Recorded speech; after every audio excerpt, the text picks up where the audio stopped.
Greetings, Fright Nights and Monster Girls. I'm Count Jacula. And I'm the Horror Guru. And we just saw the first 2 episodes of Amazon Prime's Good Omens.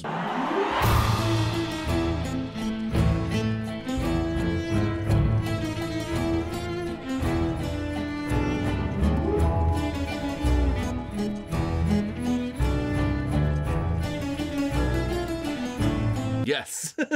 The Amazon adaptation of the Terry Pratchett and Neil Gaiman book. Yes. Now, as we did with Lucifer, we haven't had time to see all of it, given some of the things that we got to do during the day, but we've seen the first 2 episodes, so we're going to vlog this in batches. So this is going to be about the first 2.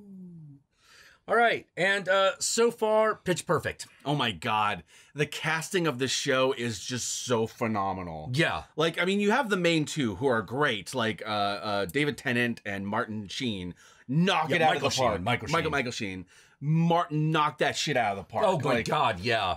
Holy crap. But like all the secondary characters are amazingly cast too. Yeah. Like Joe Hamm as Gabriel is great. Yeah. Or John Hamm. Sorry. I'm getting all the names wrong. Yeah, John Hamm is Gabriel. There are a couple others. I think most of the rest of the cast is just straight British. Most of them, yeah. You know? But everyone's doing amazing so far, and the writing is spot on. Doesn't hurt that the whole show is written by Neil Gaiman. Yes. It was really cool to see that, to see his name actually as the writer of the show. That was pretty awesome. Yeah, that was fantastic. Which means it keeps the tone. It gets the Neil Gaiman tone, which shines really through in the book, and it's nice to see it in the show. Yeah, and we can kind of depend on Neil to keep the aspects that Terry Pratchett wrote. Oh, yeah. Because A, he was there. Yes. And B, when you read the book, it's really hard to tell when Pratchett ends and Gaiman begins. Yeah, it's like so beautifully melded together. Yeah, like there are some times you can tell, for example, you can tell that Azrael is based off Pratchett. Yes. And Crowley's based off Neil Gaiman when he wrote it. That much you can tell, but who wrote what? When did they write what? How much did one write one section versus the other? Like, you cannot tell. Who knows? Cannot tell. And it's amazing. It keeps for those of you who've read the book, you know that it is essentially Hitchhiker's Guide to the Apocalypse. Yeah. And this show immediately keeps that tone because it starts out with the voice of God telling you opening up with Frances McDormand giving that Hitchhiker's Guide like God introduction. Yeah, the beginning of time. That people have talked about when the beginning of time precisely is. Sets the entire tone. It brought me right back to watching the BBC Hitchhiker's Guide. Yeah. Especially with that with the first punchline, which is, however, there was an archbishop who calculated the beginning of time as being 6,000 years ago at 9 a.m. October. It's like this was also incorrect by almost a complete quarter of an hour. It's actually a perfect choice to model the show somewhat off of that show because Terry Pratchett always kind of wrote like the Hitchhiker's Guide. Yeah. He would write about things that were happening, and then he would go off in this stream of consciousness about how what was happening in the plot was affected by other things. With a lot of humor, which was very like Douglas Adams does. Yeah, Douglas Adams did the same thing. Like if you've read, is it Tripping the Light Fantastic? I forget the name of, it's the first Discworld book. And in the first chapter of the first Discworld book, a bunch of people summon death, but he just happens to have been in a dinner party. So he shows up with like a half full a glass of wine and a bunch of cheese balls. And he's like, hello. There's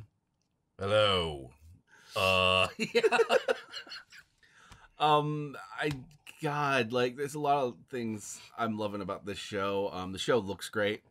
When they actually do the whole introduction in the Garden of Eden. Like, that looked really good. That was one of those things where you're like, I'm watching a TV show, but I feel like I'm watching a cinematic experience here. Like, and they follow. There are a few times where they embellish the original novel, but since it's Gaiman doing it, it's flawless. Oh yeah, it means it's going to be in tune with what they were going for anyway. Yeah. But everything that should have been in the show already is, right down to the whole bit about Crowley's houseplants. That was beautiful. That's was so far. Okay, obviously, I still have, was it like 4 more episodes to go? Yeah, we still have 4 episodes. That's definitely going to be one of my top 10 scenes of the fucking show. That and Martin Sheen reading that Book of Prophecies. Oh my God. The book of, Michael Sheen. Michael Sheen, sorry. Michael Sheen, because, okay, so you get a lot more, obviously you're going to get a lot more of the nice and accurate prophecies of Agnes Nutter, you know, but when Azathoth gets a hold of the book, his reactions are flawless. which I believe is a conceit of the show, because I'm pretty sure that Anathema herself has the book the entire time. Yeah. I can't remember very well. I haven't read that thing since I was in high school, so I. Yeah, so he's reading the book, and he goes like, "Ah, yes, so." Angel, when the angel readeth upon these pages, he shall realize his cocoa hath gone cold. Cocoa? And then he looks at it like a cup of cold cocoa on his desk. So great.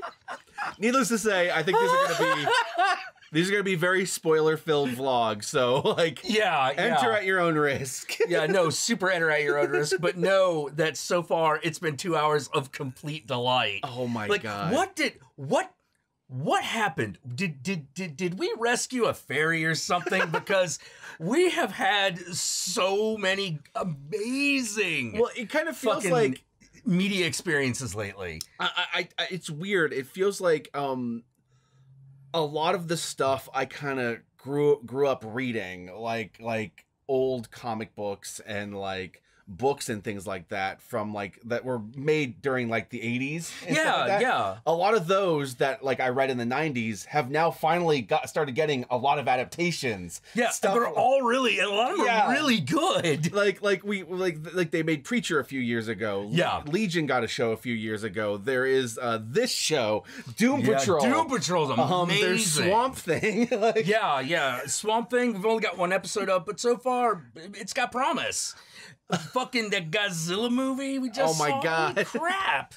Like we're it's also a really good time right now if you're into stories about entities of hell. Oh yeah. You into Satan and things like that. So it's what time to be alive.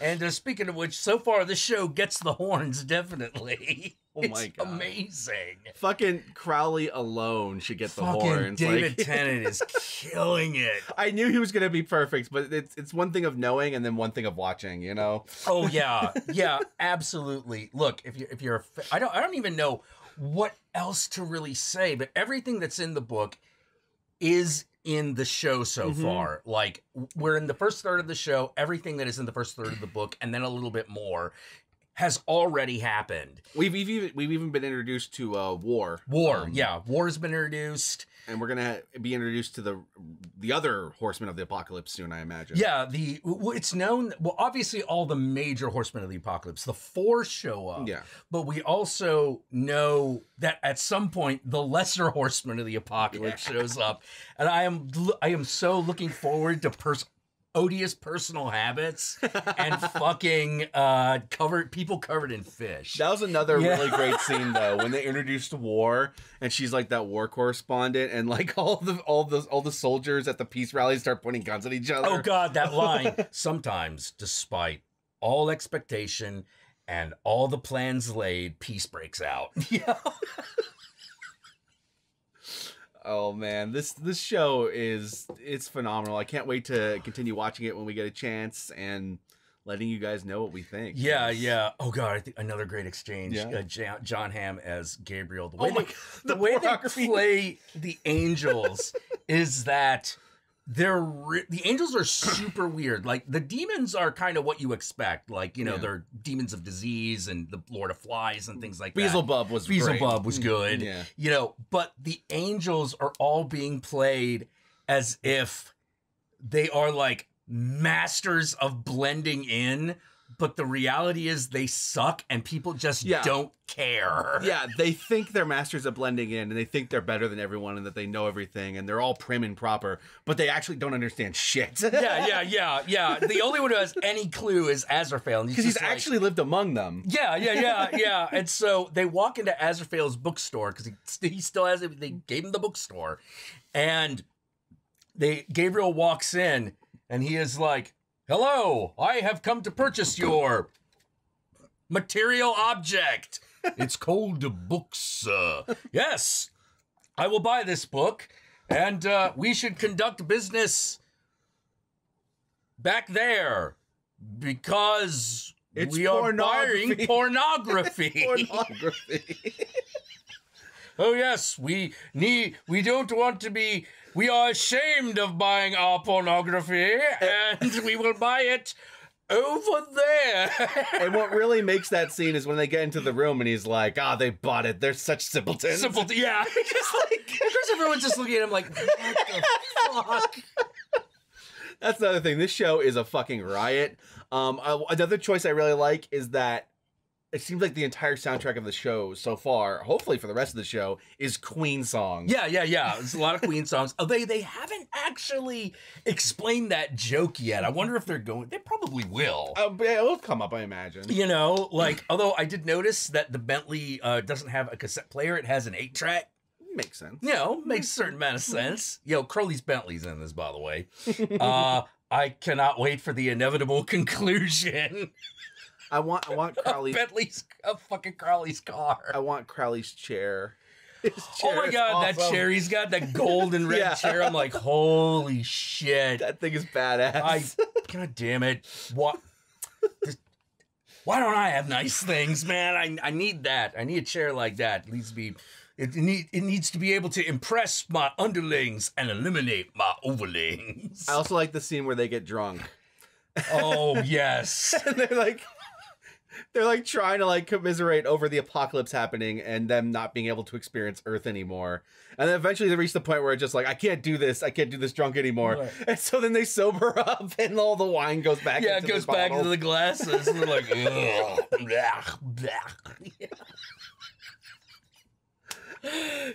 This is a collection of amazing scenes strung together by a funny narrator. Yeah. Oh, and we've already got the Hellhound. Yes, the Hellhound. The Hellhound is adorable. Dog the Hellhound. The most adorable little Hellhound you've ever seen. At first, it is a terrifying fucking Hellhound. It's a big, huge, fucking thing. It's got the fucking teeth. Yeah, and then the narrator is like, "This is the moment that will determine the Hellhound's destiny and how he will rule the afterworld and bring about the apocalypse. I will call him Dog. Why do I need any other name?" And he goes, "Whoop." Oh, that was another visual thing that they did stylistically that I really loved, and that was like the playing of the cards. During when the baby is swapped. God does not play dice with the universe. It is, in fact, a game of poker played entirely in the dark where he will not tell you the rules, and it's for infinite stakes. And I love that. That's another thing the show has. It has a lot of style. Every time it's got like a title card pops up, it pops up as like a picket sign. Yeah. Yeah. The end is nigh. Yeah. It's like 12 days till the apocalypse. Oh God! Fucking looking. John. It's got David Tennant in drag. If you want to see that. Yep. And they both go into disguise to try to fix the Antichrist by pushing it towards a more not good or evil. Yeah. Like neutral. Yeah.